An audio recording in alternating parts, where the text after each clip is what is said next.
안녕하세요. 자장입니다. 벌써 한 주가 지나가고 이번 주에 마지막이 찾아왔네요. 장마가 계속됐는데 다들 어떤 한 주를 보내셨나요? 별일 없이 잘 지내셨었으면 좋겠네요. 벌써 두 번째 여행지인데 이번 여행지는 한 편에 다 담기엔 소개해드리고 이야기할 거리가 너무 많아서 두 편으로 나눠서 업로드할 생각입니다. 저희가 두 번째로 가게 될 여행지는 다들 가보셨을 거라 생각하는데요. 바로 경기도 용인에 있는 꿈과 희망의 나라 에버랜드로 떠나볼까 합니다. 뭔가 ASMR과는 어울리지 않는 그런 신나고 활기찬 분위기의 장소이지만 저희는 10시에 만나잖아요. 이미 직원분들은 다 퇴근하시고 오롯이 저희만 누려볼까 합니다.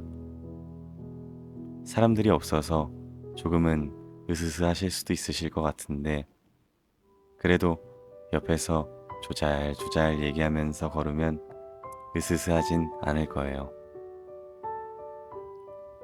지금은 꿈과 희망의 나라라고 불리는 에버랜드가 원래는 용인 자연농원이라는 조금은 농장 같은 이름이었다는 것과 그 삼성물산이 에버랜드를 만들었다는 사실을 알고 계신가요? 요즘 친구들은 잘 모를 수도 있을 것 같아요. 1970년대 한국은 급격한 경제 성장을 맞이하게 됐어요. 그에 따라 국민들의 소득과 여가 시간이 증가했고 외국인 관광객들도 증가하기 시작했어요. 그에 발맞춰서 삼성물산은 이러한 국민들이 여가 시간을 더욱 즐겁게 보낼 수 있고 외국인 관광객들을 유치시켜서 관광산업을 발전시킬 수 있기에 1976년 4월 17일에 자연과 농업을 테마로 한 공원으로 첫 시작을 했습니다. 그 당시엔 지금의 에버랜드와는 많이 달랐습니다.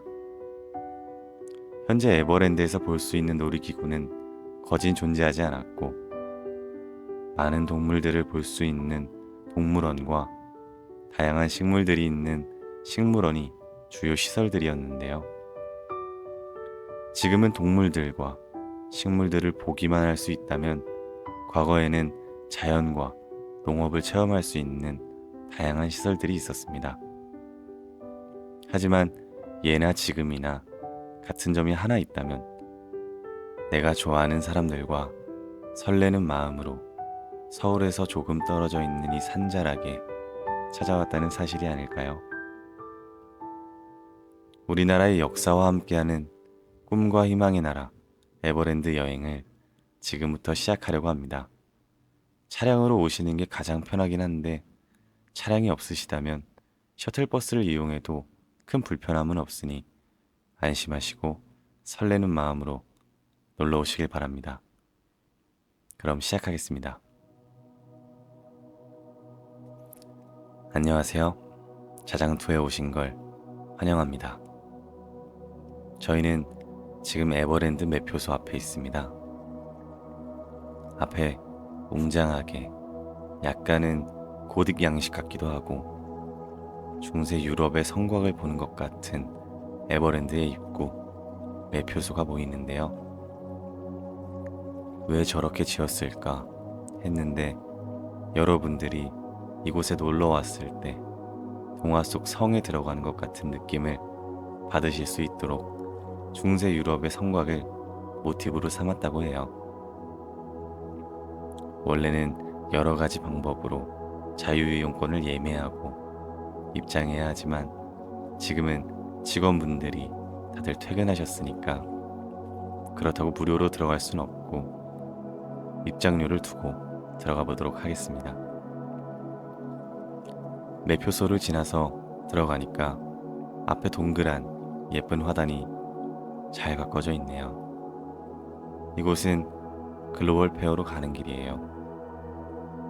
하나 알려드리자면 매표소로 들어오시고 바로 왼쪽 편으로 가시면 교복대여소랑 편의점이 있어요. 지금은 문을 닫았지만 이곳에서 교복을 입고 데이트를 하거나 친구들과 맞춰 입고 추억에 잠겨서 동화 속을 거닐고 놀이기구를 탄다면 예전으로 돌아간 것 같고 정말 기억에 남을 것 같지 않나요? 저는 교복을 다시 입기엔 주책일 수도 있으니까 입고 온 대로 즐겨보도록 하겠습니다.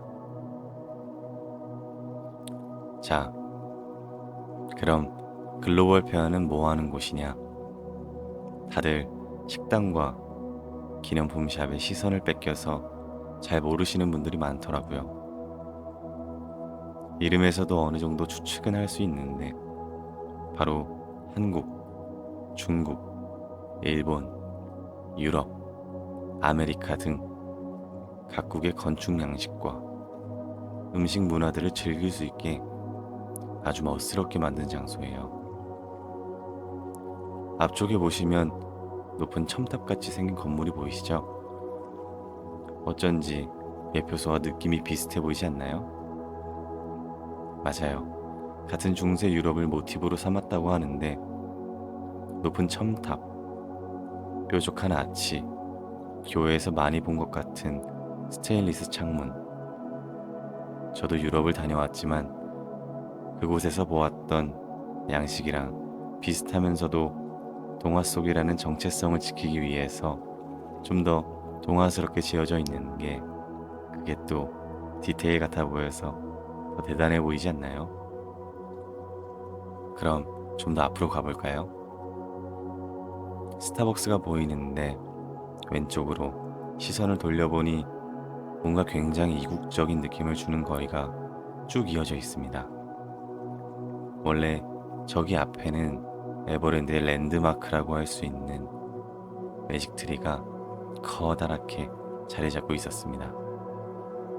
지금은 조금 썰렁하다 할 수 있는 이 장소가 매직트리가 있었을 당시엔 동화 속으로 향하는 게 같았는데 2023년 5월 12일 매직트리에 화재가 발생했고 구조물의 절반 이상이 화재로 사라졌다고 합니다. 롯데월드에는 회전 목마가 있다면 에버랜드에는 이 매직트리가 유명한 포토스팟이었는데요. 그뿐만 아니라 2010년에 지어진 이후로 어른들과 아이들 그리고 연인들이 한데 모여 사진도 찍으면서 쉬어가는 장소이기도 했고 여러 가지 페스티벌도 개최되면서 아이들에게는 동심과 다른 많은 사람들에게는 추억을 선물해주며 그 자리를 굳건히 지키던 매직트리가 화재 사고 한 번으로 인해 모조리 사라졌다라는 게 참 아쉽습니다. 소방당국은 조명으로 인한 화재로 추정하고 있는데 정확한 화재 원인은 아직은 발표되지 않았습니다. 매직트리가 있던 자리를 뒤로 하고 조금 더 앞으로 가다 보면 왼쪽에 휴먼 스카이라고 써있는 게 보이실 텐데요. 휴먼 스카이는 타고 내려가면 여러 가지 동물들을 감상할 수 있는 주토피아가 기다리고 있습니다.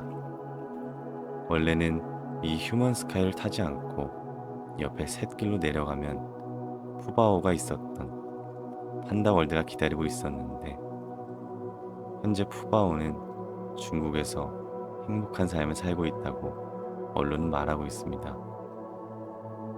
푸바오가 중국으로 간 후 확실히 에버랜드를 찾으시는 분들이 많이 줄었다고 하는데요. 지금은 다들 자고 있을 시간이네요. 깨우지 않고 내려가 볼까요? 밑으로 내려오시면 앞에 저희를 가장 먼저 반겨주는 버드 파라다이스가 보입니다. 이곳에서는 앵무새, 플라밍고, 공작새, 타조 등 저희가 흔히 알고 있는 새들도 있지만 저희가 처음 보는 희귀조류들도 꽤 많다고 해요. 혹시 조류 공포증이 있으신 건 아니겠죠? 비둘기 때문인가 주변에 새를 좋아하시는 분들이 많지는 않더라고요. 동물들이 모두 잘 시간이지만 저희가 걸어가니 잠에서 깬 아이들이 저희를 가만히 바라보고 있습니다. 혹시 조금 무서우셨나요? 괜찮아요. 둘이 걸으면 조금은 덜 무서울 거예요. 계속 내려가다 보면 밑에 호랑이도 보이고 펭귄도 보입니다. 오른쪽엔 물범과 바다사자도 보이는데 정말 평소엔 이렇게 동물들을 가까이서 볼 기회도 시간도 없어서 그런지 더 반가운 기분이 듭니다. 옆에는 저도 아직 한 번도 가보진 않았는데요.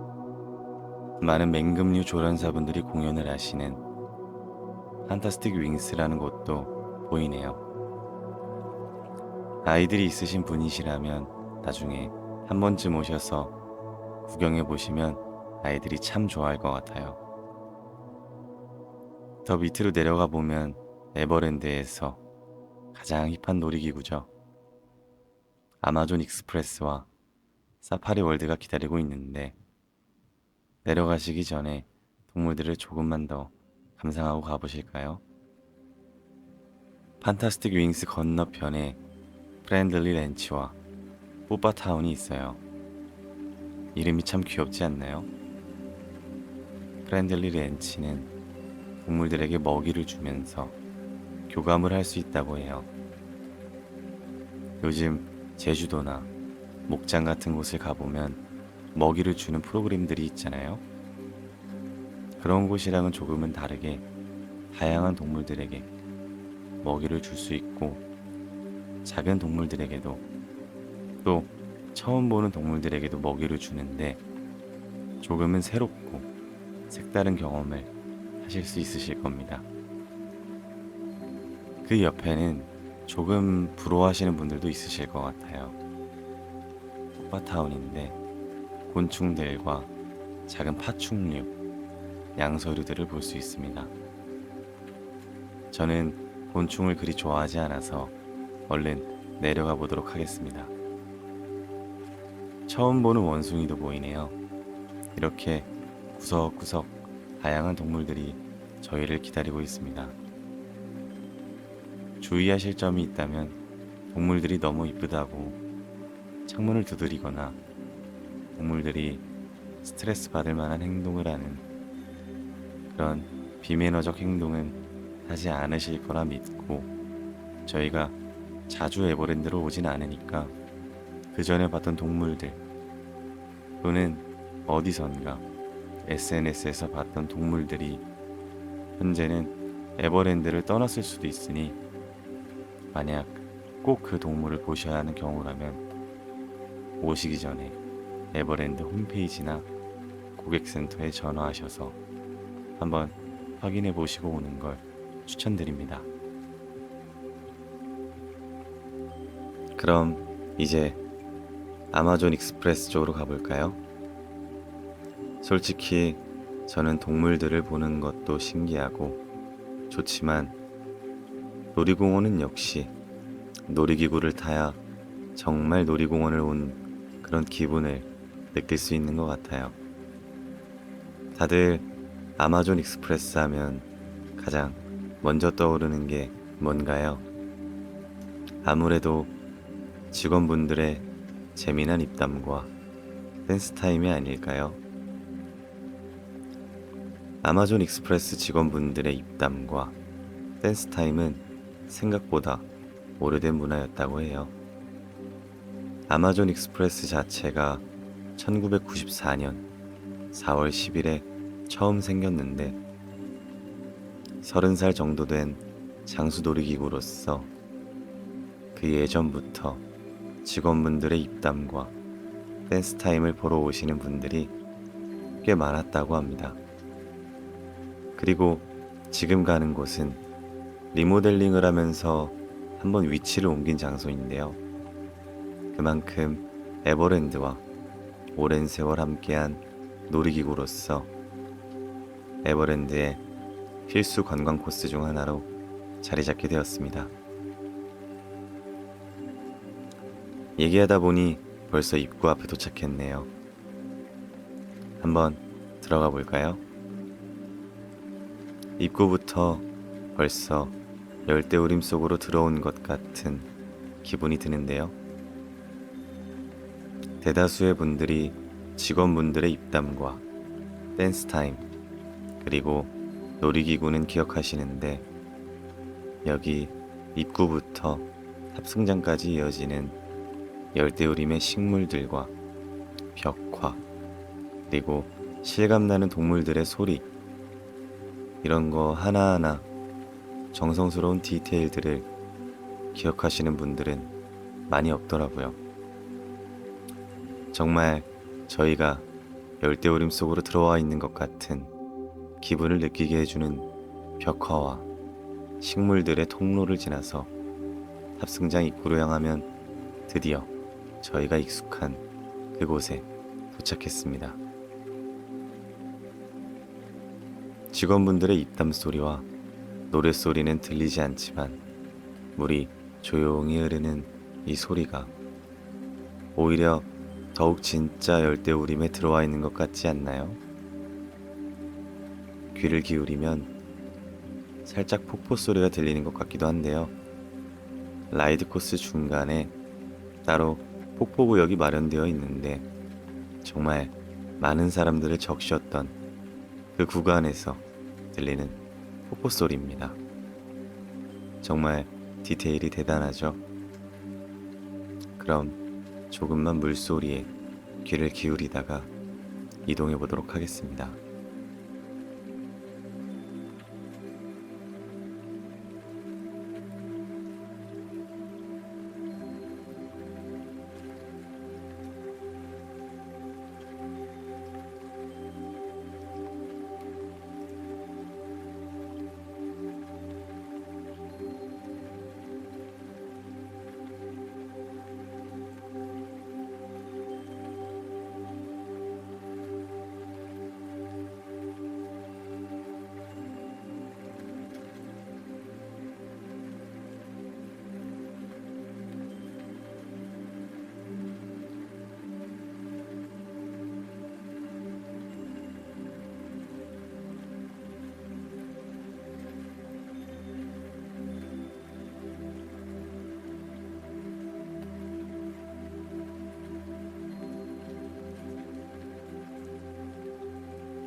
어떠셨나요?